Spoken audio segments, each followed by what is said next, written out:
So for this question, we have a scatter plot, and it starts to get a little complicated. But remember, let's try to get back to basics as often as we can, because these story questions may seem unique, but they're not. They're really about the common math topics that you would see in school, and so we need to kind of just figure out what topic is being tested, and we can do what we would normally do in school.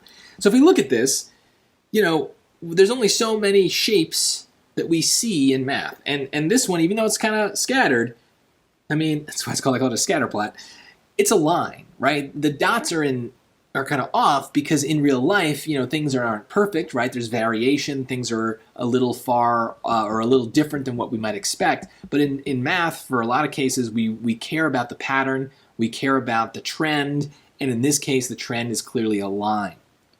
So why is that helpful? Well, we were given an equation from the beginning here. So the way of calculating the age is to multiply the diameter of the tree by a constant called the growth constant, which we were given a bunch of these for different things. So here we have a diameter and an age. So kind of bringing these two things together, we can turn this equation into a linear equation. And so what do we have? Let's plug the points in that we have and see what we get. So let's just start with a simple point here. This one here looks like 1175. Okay, I'm kind of making up a point, right? So I connected the dots with a line of best fit. And I'm just kind of looking for a point on the line of best fit where I can find a point to plug into this equation. And so 75 is my age, and my diameter in inches is 11. And so let's do that. And then G is the growth constant. So I can solve for G by dividing. So 75 divided by 11. G is equal to 6.818.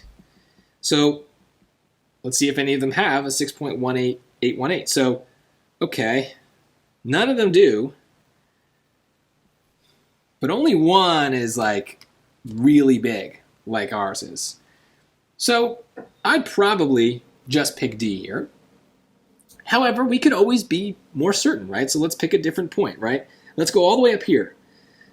Let's pick one that's a little out there. So this is 16 and 120. So that point is going to fit in. The age is 120, that's the Y, and 16 is the diameter. So we're still solving for the growth constant by dividing. And the same thing, 120 divided by 16. This time, wow, I didn't plan this, we get exactly 7.5. Confirmation that my hunch was right. And there we go. We don't need to try the others. We're done. We could have, done more points if we needed to, but just be confident here. It's clear that there's an outlier, right? There's clearly one that is not like the others.